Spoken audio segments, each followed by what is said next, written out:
الرجیم بسم اللہ الرحمن الرحیم قال اللہ تعالی فی القرآن المجید والفرقان الحمید یا ایہا الرسل کلوا من الطیبات واعملوا صالحا انی بما تعملون علیم صدق اللہ العظیم ان اللہ وملائکتہ یصلون علی النبی یا ایہا الذین آمنوا صلوا علیہ وسلموا تسلیما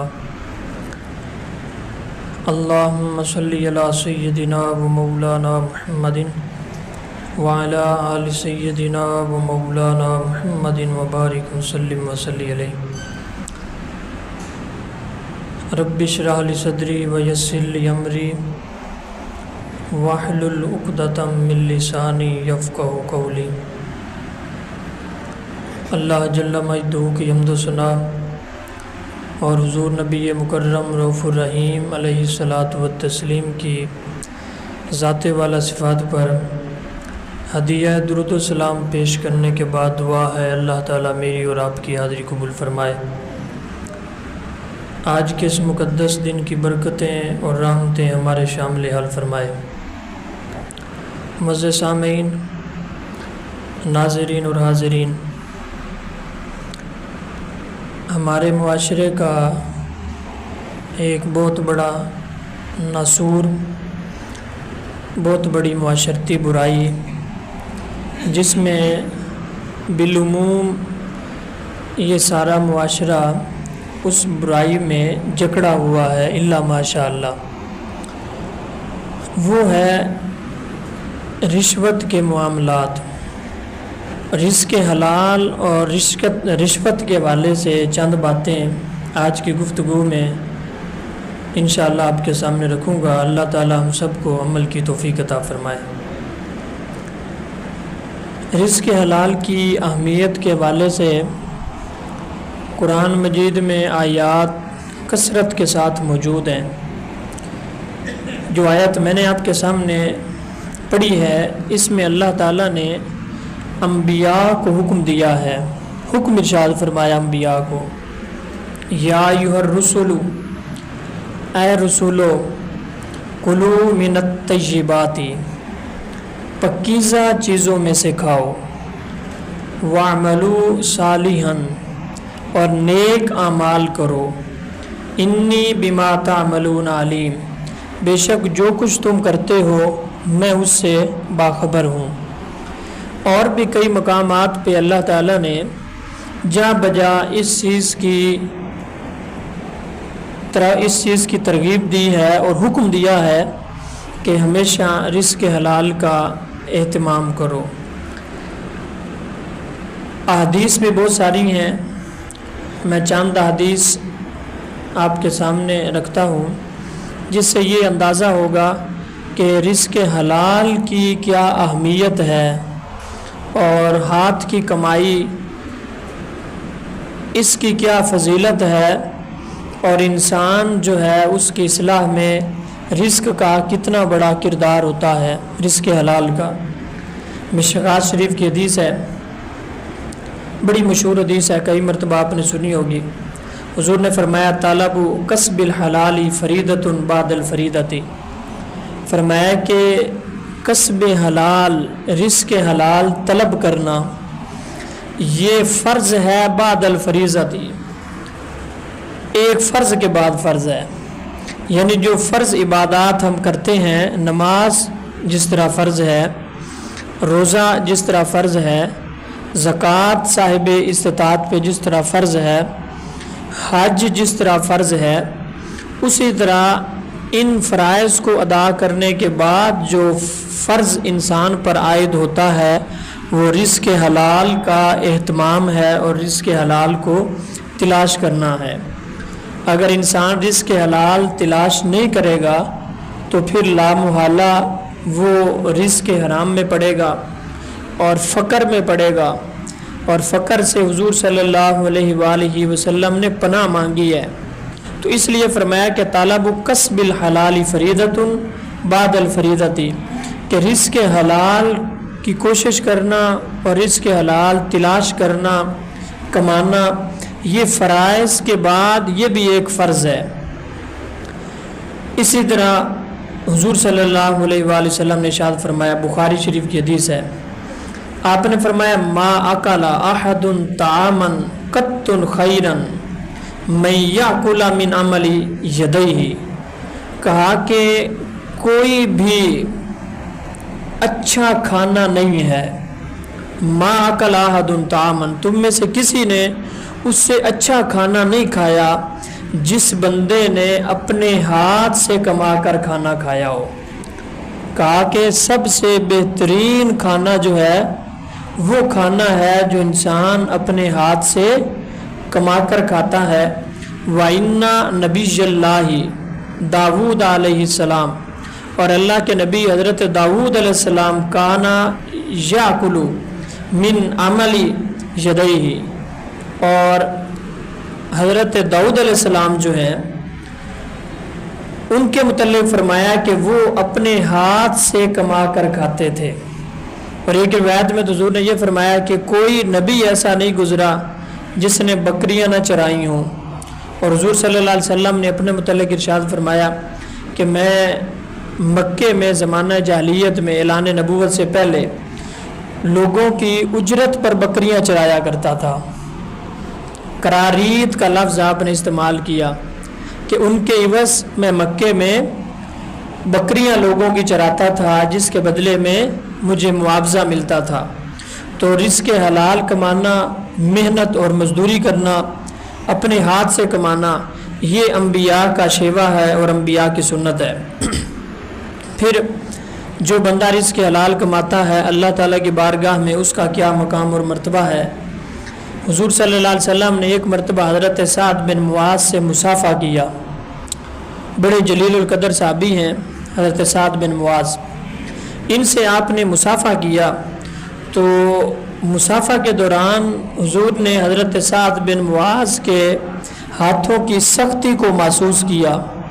بعض اوقات جس طرح انسان کسی چلاتا ہے یا ہاتھ میں کوئی بیلچہ یا کوئی چیز پکڑے تو اس کے ہاتھ جو ہیں وہ سخت ہو جاتے ہیں، تو حضور صلی اللہ علیہ وسلم نے حضرت سعد بن معاذ سے مصافحہ کیا، ان کے ہاتھوں کو دیکھا کہ وہ سخت ہیں، تو حضور نے پوچھا کہ یہ تمہارے ہاتھ سخت کیوں ہیں، کس وجہ سے سخت ہیں؟ تو انہوں نے کہا کہ یا رسول اللہ میں اپنے بچوں کے خرچ کے لیے بیلچہ چلاتا ہوں، کسلا چلاتا ہوں، اس لیے میرے ہاتھ سخت ہو گئے ہیں۔ تو آپ نے حضرت سعد بن معاذ کے ہاتھوں کو پکڑ کے چوما۔ یہ اہمیت ہے رزق حلال کمانے کی۔ حضور صلی اللہ علیہ وسلم نے حضرت سعد بن معاذ کے ہاتھوں کو پکڑ کے چوم لیا اور فرمایا کہ اللہ تعالیٰ ان ہتھیلیوں کو دوست رکھتا ہے، یعنی یہ تمہارے ہاتھ جو سخت ہو گئے ہیں رزق حلال کمانے میں، اللہ تعالیٰ کی بارگاہ میں یہ بہت مقبول ہاتھ ہیں، اور اللہ ان ہاتھوں کو بہت پسند کرتا ہے، اللہ ان ہتھیلیوں کو دوست رکھتا ہے، بجائے اس کے کہ تم حلال کی بجائے حرام کماتے اور تمہارے ہاتھ نرم ہی رہتے اور تمہیں مشقت نہ کرنی پڑتی۔ تو فرمایا کہ یہ جو تمہاری حالت ہے اللہ تعالیٰ کو یہ حالت بہت پسند ہے۔ اور بھی بہت ساری حدیث ہیں، میں صرف چونکہ جو میں نے آپ سے ذکر کیا کہ رشوت کے حوالے سے چند باتیں آپ کے گوش گزار کرنی ہیں، یہ تو چند حدیث میں نے آپ کے سامنے رکھی ہیں کہ جن سے اس چیز کا اندازہ ہوتا ہے کہ رزق حلال کمانے کی ترغیب دی گئی ہے اور یہ کتنی بڑی عبادت ہے اور اس کی کیا اہمیت ہے۔ اب اس کے ساتھ تصویر کا دوسرا رخ بھی ہے، رزق حلال کی اہمیت کے حوالے سے جہاں پہ ہم نے یہ 2-3 حدیثیں سنی ہیں، تو رزق حرام جو بندہ کھاتا ہے اس کی وعیدات بھی قرآن و حدیث میں اس کے متعلق آئی ہیں۔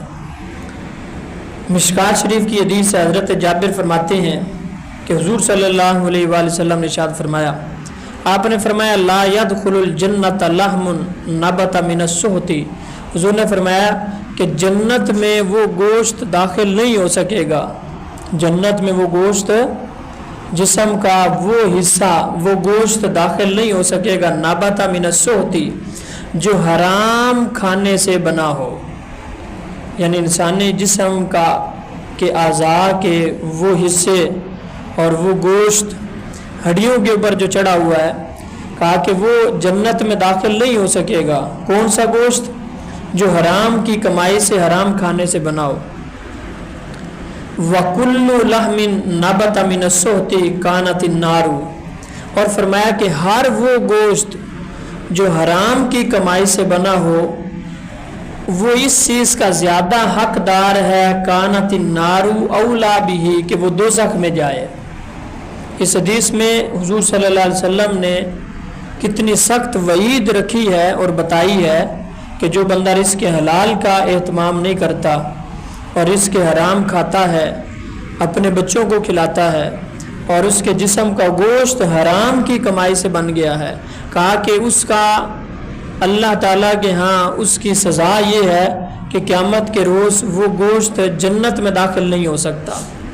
لا يدخل الجنت لحم نبت من السحت، ہر وہ گوشت جو حرام سے بنا ہو وہ جنت میں نہیں جائے گا۔ وَكُلُّ لَحْمٍ نَبَتَ مِنَ السُّحْتِ كَانَتِ النَّارُ أَوْلَى بِهِ، اور ہر وہ گوشت جو حرام سے بنا ہے دوزخ اس کے زیادہ مستحق ہے۔ اسی طرح ایک اور حدیث ہے، بہت ساری حدیث ہیں، میں صرف 2 حدیث آپ کے سامنے رکھتا ہوں۔ حضور صلی اللہ علیہ وسلم نے ارشاد فرمایا، بخاری شریف کی حدیث ہے، حضرت ابو ہریرہ فرماتے ہیں، یاتی علی الناس زمان، یعنی رشوت لوگ کیوں لیتے ہیں، یا جس طرح میں نے کہا کہ یہ ایک ایسا ناسور ہے، ایسی معاشرتی برائی ہے جس نے ہماری معاشرے کی جڑوں کو کھوکھلا کر دیا ہے اور پورا معاشرہ اس کے اندر جکڑا ہوا ہے، الا ماشاء اللہ۔ یہ اتنی بڑی معاشرتی برائی ہے اور اس کے پھر اثرات اور نقصانات کس قدر پورے معاشرے کو اپنی لپیٹ میں لے لیتے ہیں جس کا انسان تصور بھی نہیں کر سکتا۔ ہر شخص وہ اپنے اس مقام پہ جہاں پہ بھی جتنا اس کا بس چلتا ہے، جس پوسٹ پہ وہ ہے، جتنا وہ کر سکتا ہے، تو اس لحاظ سے ظاہر ہے اس کے اثرات بھی پھر اتنے مرتب ہوتے ہیں۔ اب یہ حدیث سنیں، حضرت ابو ہریرہ فرماتے ہیں، حضور نے فرمایا یاتی علی الناس زمان، فرمایا کہ لوگوں پر ایک زمانہ ایسا آئے گا قیامت کے قریب، فرمایا لوگوں پر ایک زمانہ ایسا آئے گا، لا یبال المرء، کہا کہ شخص اس کی کوئی پرواہ نہیں کرے گا، ما اخذ منہ من الحلال ام من الحرام، کہ کوئی شخص اسے پرواہ ہی نہیں ہوگی کہ وہ حلال سے لے رہا ہے یا حرام سے لے رہا ہے۔ فرمایا کہ لوگوں پر یاتی علی الناس زمان، لوگوں پر ایک زمانہ ایسا آئے گا، لا یبال المرء، لوگ اس کی پرواہ نہیں کریں گے، لا یبالی، کوئی پرواہ نہیں ہوگی، ما اخذ منہ من الحلال ام من الحرام، کہ وہ حلال سے لے رہا ہے یا حرام سے لے رہا ہے، اسے کوئی اس کی پرواہ نہیں ہوگی۔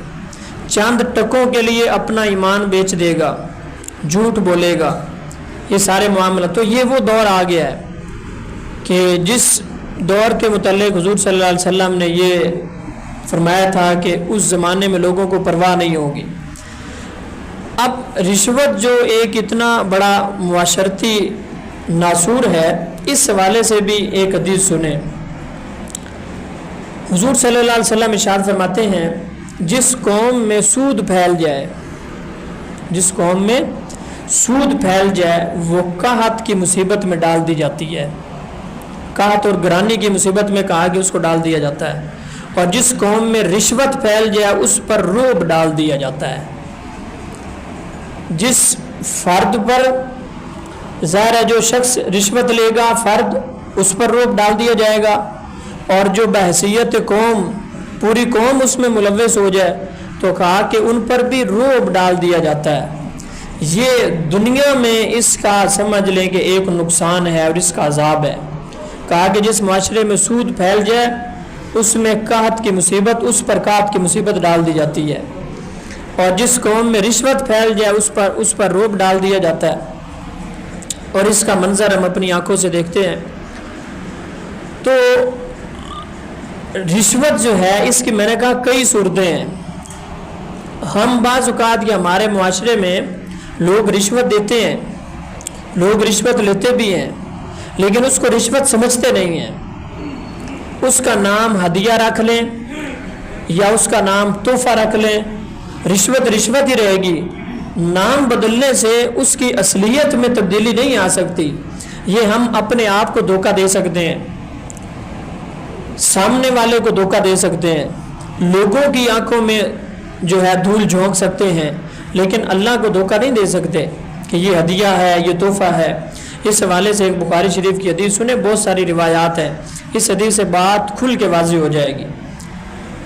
حکام جو ہیں، جو لوگ کسی منصب پر قائم ہوں، جن کو ریاست کی طرف سے کسی منصب پر مقرر کیا گیا، عمومی طور پہ ظاہر ہے یہی لوگ زیادہ رشوت کا کاروبار اور چلن ان لوگوں میں زیادہ ہوتا ہے. تو وہ شخص جس کو کسی منصب پر فائز کیا گیا ہو، اس کو کوئی عہدہ دیا گیا ہو اور وہ اس منصب پر فائز ہو، اس کے لیے ہدیہ وصول کرنے سے بھی منع کیا گیا ہے کہ وہ ہدیہ بھی وصول نہیں کرے گا، اس سے بھی احتیاط کرے گا. بخاری شریف کی حدیث سے حضرت ابو حمید عبد الرحمن بن سعد السعدی رضی اللہ تعالیٰ عنہ آپ کہتے ہیں کہ حضور نے قبیلہ ازد کے ایک شخص کو زکوٰۃ جمع کرنے کے لیے بھیجا. کہیں حضور نے ان کی ڈیوٹی لگائی کہ فلاں فلاں قبیلے میں جاؤ، زکوٰۃ جمع کر کے لے آؤ. اب یہ ریاست کی طرف سے نمائندہ بنا کر بھیجا گیا تھا، اپنی طرف سے نہیں گیا تھا، حضور نے اسے ریاست کی طرف سے نمائندہ بنا کے بھیجا تھا. عاملین یہ کہلاتے تھے. اور اللہ تعالیٰ نے جہاں پہ زکوٰۃ کے مسارے بیان کیے ہیں وہاں پہ ان لوگوں کا بھی ذکر کیا ہے. یہ باقاعدہ ریاست کے نمائندے کے طور پہ لوگوں کے پاس جاتے تھے اور زکوٰۃ وصول کرتے تھے. تو حضور نے انہیں بھیجا کہ جاؤ فلاں فلاں قبیلے سے زکوٰۃ وصول کر کے لے آؤ. اب یہ گئے اور زکوٰۃ وصول کر کے جب واپس آیا یہ شخص ہے تو اس نے آ کے حضور کو کہا کہ یہ تمہارا مال ہے جو لوگوں نے یعنی تمہیں زکوٰۃ دی ہے ریاست کو، اور یہ لوگوں نے مجھے تحائف دیے ہیں. اب حضور نے جب اس کی یہ بات سنی تو آپ ممبر پر تشریف فرما ہو گئے. اور ظاہر ہے یہ تو ایک بہت بڑا اہم مسئلہ تھا جس کی اصلاح کرنی تھی لوگوں کی، اور قیامت تک کے لیے وہ لوگ جو کسی منصب پر فائز کیے جاتے رہیں گے، وہ کام بنائے جائیں گے اور کسی عہدے پر آتے رہیں گے، ان کے لیے یہ ایک نصیحت کرنی تھی. اب حضور ممبر پہ کھڑے ہوئے، آپ نے اللہ کی حمد بیان کی، اللہ کی تسبیح بیان کی. اس کے بعد آپ نے لوگوں سے مخاطب ہو کے کہا کہ ایک شخص ہے جس کو میں بھیجتا ہوں کہ جاؤ لوگوں سے زکوٰۃ وصول کر کے لاؤ.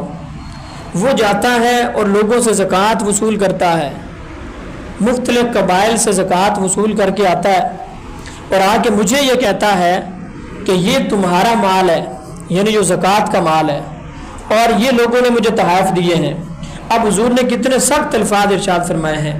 حضور نے فرمایا اگر یہ سچا ہے، واقعتاً لوگوں نے اس کی وجہ سے اس کو تحفے دیے ہیں، اس کی ذاتی شخصیت کی وجہ سے لوگوں نے، اس کی اپنی پہچان کی وجہ سے، اپنے تعلق کی وجہ سے لوگوں نے اس کو تحفے دیے ہیں. فرمایا کہ اگر واقعتاً یہ سچا ہے تو والدین کے گھر میں تحفے وصول کرنے کے لیے کیوں نہیں بیٹھ جاتا؟ کیا مطلب؟ اگر لوگوں نے اس کو تحفے اس کی اپنی ذاتی حیثیت اور اوقات کی وجہ سے دیے ہیں، لوگوں نے اس کے ذاتی تعلق کی وجہ سے اس کو تحفے دیے ہیں، تو پھر یہ گھر میں بیٹھ جائے، پھر میں دیکھتا ہوں کون اس کو تحفہ دینے کے لیے آتا ہے. اس کو تو ریاست نے، اسٹیٹ نے ایک نمائندہ بنا کر بھیجا ہے، تو لوگ اس کے اس عہدے کا، اس منصب کا احترام کرتے ہوئے اس کو تحفے دیتے ہیں. تو وہ اس کو تو نہیں دے رہے، وہ تو اس کے منصب کو دیکھ کے دے رہے ہیں. تو کہا کہ اب یہ مجھے آ کے کہتا ہے کہ یہ تمہارا مال ہے، زکوٰۃ کا مال ہے، اور یہ لوگوں نے مجھے تحفے دیے ہیں. کہا کہ اگر یہ سچا ہے تو پھر گھر بیٹھ جائے نا، اور پھر ہم دیکھتے ہیں کہ کون ہے اس کو جو اس کو تحفے دیتا ہے، اس کو پھر پتہ چلے.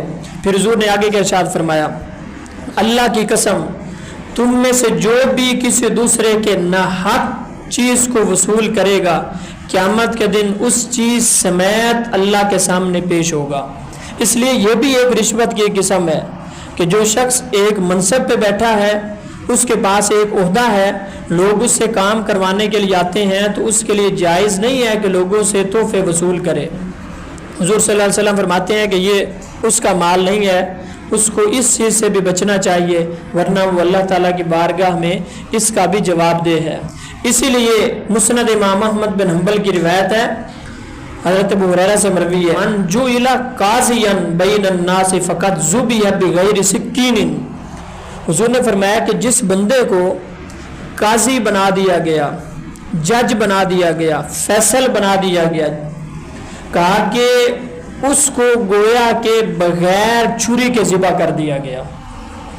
یہ مثال حضور نے دی ہے کہ یہ منصب جو ہے یہ کتنا مشکل ہے اور اس پر کتنی زیادہ جو ہے انسان کو آفرز ہوتی ہیں لوگوں کی طرف سے، اور اس سب کو ٹھکرا کے حق کے مطابق فیصلہ کرنا اور اللہ اور اس کے رسول کی تعلیمات کے مطابق عدل و انصاف کے تقاضوں کو پورا کرتے ہوئے اس کو ان ساری چیزوں کو رکھنا کتنا مشکل ہوتا ہے۔ حضور نے فرمایا کہ جس بندے کو قاضی بنایا گیا، جج بنایا گیا، فیصل بنایا گیا، گویا کہ اس کو بغیر چھری کے ذبح کر دیا گیا ہے۔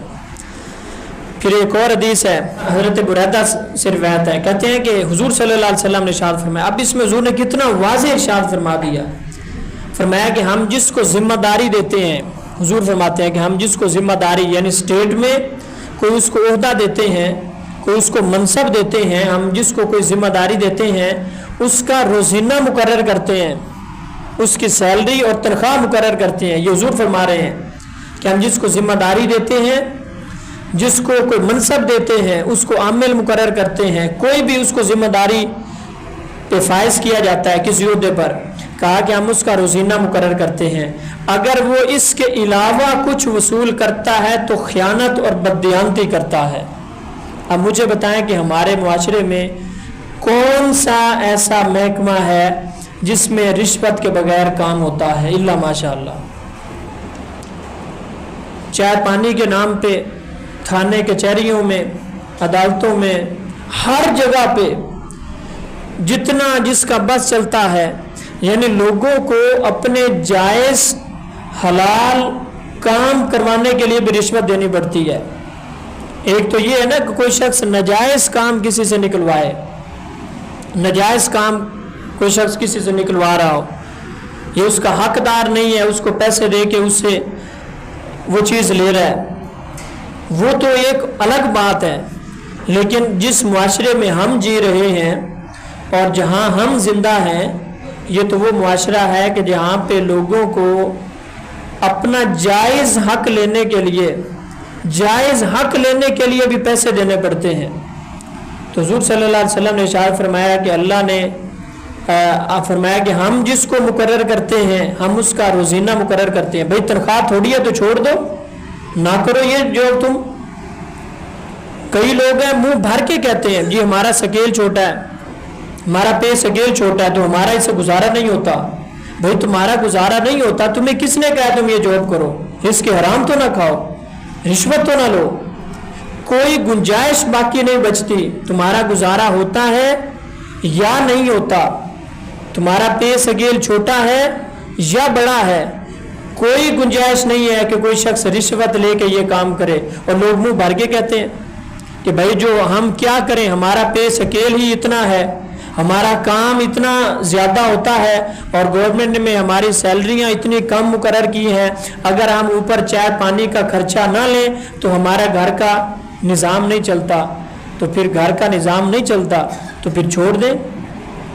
کس نے تمہیں مجبور کیا ہے کہ تم یہ جاب کرو اور حرام کھاؤ، خود بھی کھاؤ اور بچوں کو بھی کھلاؤ، اپنی دنیا بھی برباد کرو، قبر بھی کالی کرو اور آخرت بھی برباد کرو؟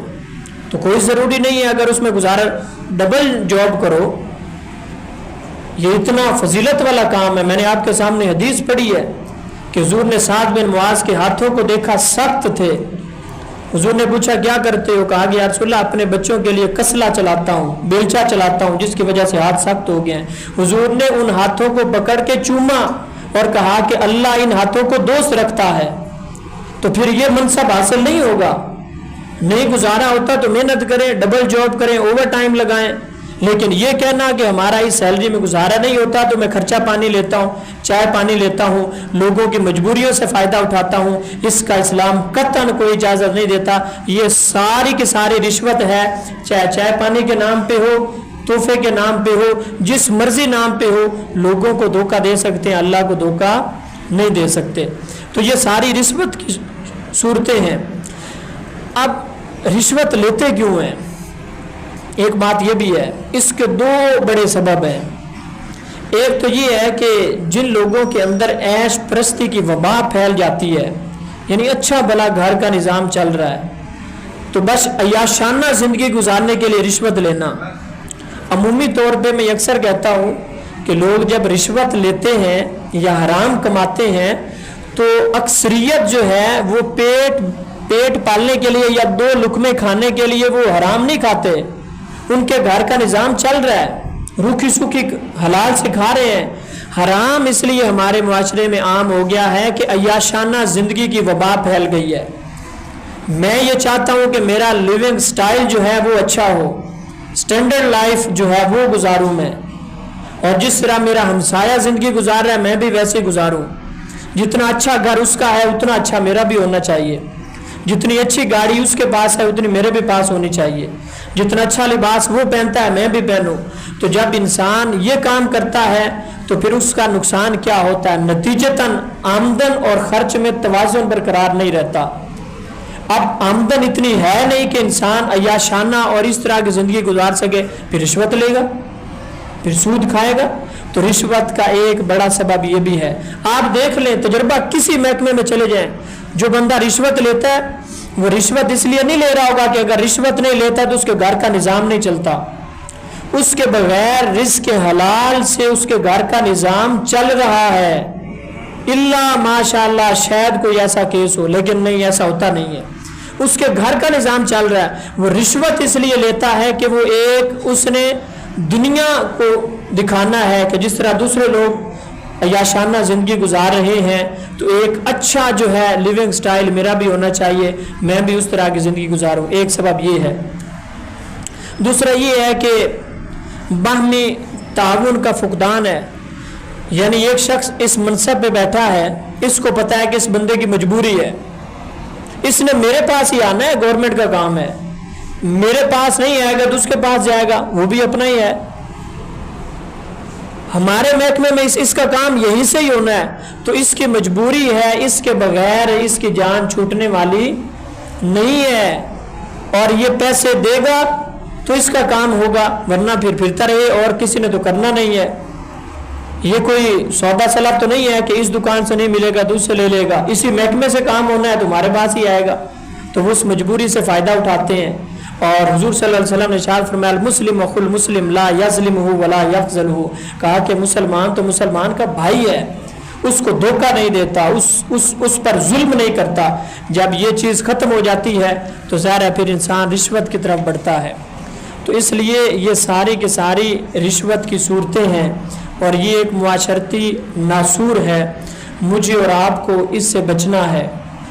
جتنے بھی اللہ تعالیٰ نے، اگر ہم کسی منصب پر فائز ہیں، گورنمنٹ کا ہو یا پرائیویٹ ہو، کسی بھی جگہ پہ اگر ہم ہیں اور چند لوگ ہمارے ساتھ جڑے ہوئے ہیں جن کا کام ہم سے ہونا ہے، اور ہم ایمانداری کے ساتھ اپنی ڈیوٹی کریں، اپنے بچوں کے لیے رزق حلال کمائیں، تو جتنا وقت بھی اس آفس میں، اس محکمے میں آپ اور میں گزاریں گے، وہ سمجھ لیں کہ ایک ایک لمحہ ہمارا اللہ کی بارگاہ میں عبادت کا لکھا گیا ہے۔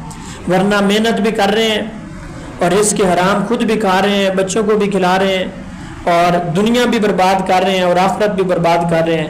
تو ان وعیدوں کو سامنے رکھنا چاہیے اور اس معاشرتی ناسور سے بچنا چاہیے، اور اپنے ارد گرد دوسرے لوگوں کو بھی سمجھانا چاہیے اگر کوئی اس میں ملوث ہو تو۔ اللہ تعالی ہم سب کو عمل کی توفیق عطا فرمائے۔ وآخر دعوانا الحمدللہ رب العالمین۔